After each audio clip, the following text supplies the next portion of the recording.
now that we've covered the acoustic side of things, why don't we jump over here real quick and talk about your electric? Sure. The main electric guitar that I'm using nowadays is this Sir guitar, which is kind of their version of a Strat. And I think they call it a Classic Pro Antique or something because it's got the relicing on it, which I've never been a big relic guy, but you know. If the guitar feels right.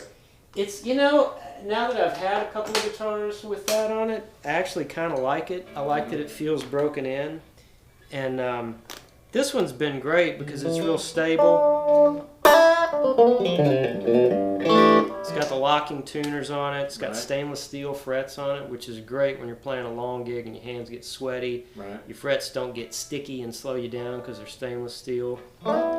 They've got some kind of dummy coil system inside the guitar that cancels the 60 cycle hum. So you get, these are true single coil pickups, but that dummy coil cancels out the hum so that you've got a quiet guitar, but you still have a true single coil sound. Well, we did a thing in Texas, a video thing in a very, very quiet setting. It was filmed and recorded in Blue Rock Studio in Texas, in Wimberley, Texas. And if there had been hum, we'd have heard it.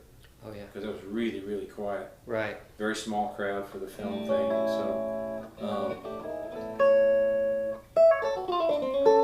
yeah, the first time I saw that guitar, I thought, well, what's going on with the finish? But I've kind of gotten where I dig it. You know, yeah, I guess the story is that back in the day, at the Fender factory, sometimes they would, if they had a bunch of sunburst bodies, but somebody put in an order for some other color, they would just paint over them. And then as the finish would age, it would flake off, and you'd see sunburst under there. Well, I'm old enough to remember when you would go to the guitar store in the 60s. I mean, I'm just old enough to remember.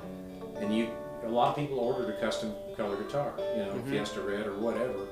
And so, because the stuff coming off the assembly line was all pretty standard, you know, 1, 2, 3 different colors or whatever. So, yeah, it's kind of cool. Yeah. And then I noticed, tell me a little bit about the amps you've got. We won't be able to see them on this video. But for a few years now, I've been using the Swart amps. Yep. And these are great. They're sort of tweed Fendery. I've read that they're kind of modeled after Gibson tweed amps, Gibson amps from the 50s as well.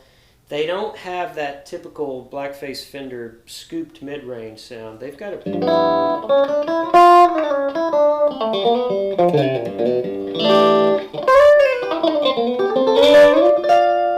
nice fat. I've used them in the past myself, and it felt like a really good full range. It really is. Nothing missing. Yeah, and what I love about this, in contrast to the Mesa, this one has volume and tone, and that's your EQ. Right. And that, for me, that's easy because I just twist the knob until it sounds right. Right. The tremolo that's built into these things. I'm hitting the wrong knob there. Here we go.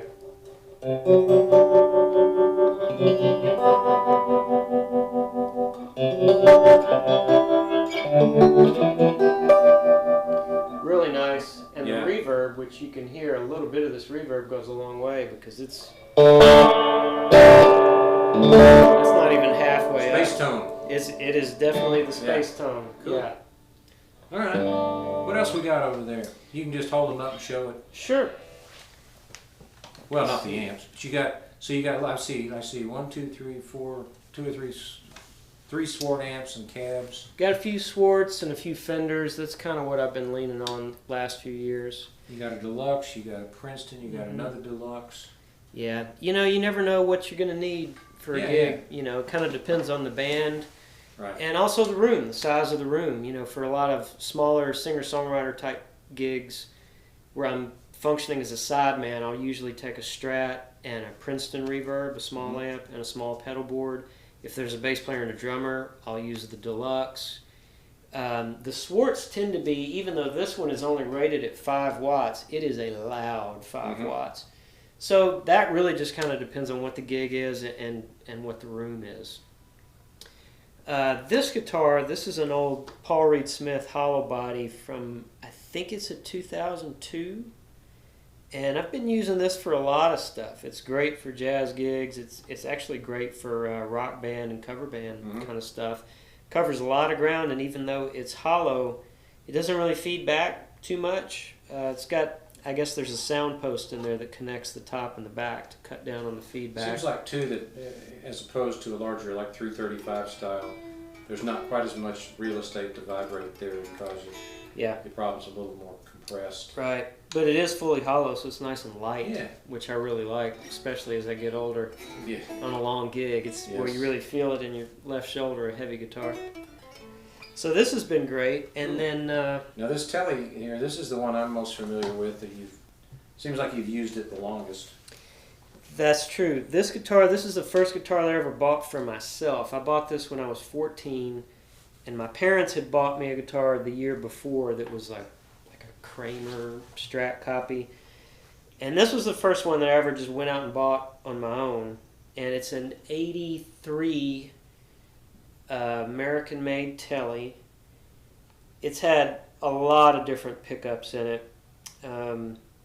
These I think are Seymour Duncan. They're hum canceling pickups, and they sound pretty good. This guitar doesn't string through the body like most Telecasters. It strings through the back of the bridge, and that gives it, I think that gives it a really stiff kind of feel. It doesn't have that characteristic Telecaster kind of twang. It's got a real hard sound, and because of that, I usually just use it mostly for slide with this back pickup, which is a Duncan humbucker. Right.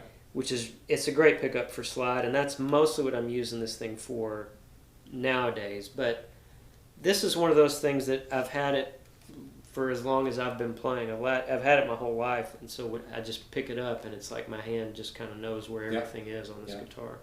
Cool. Yeah. Well, thanks for spending some time with us. We'll send everybody over to Ben Harris Music on YouTube. It's Ben Harris on Facebook. Ben Harris Music on Facebook as well. Ben Harris Music on Facebook. He's everywhere all the time. Thanks for joining us. Thank you. All right.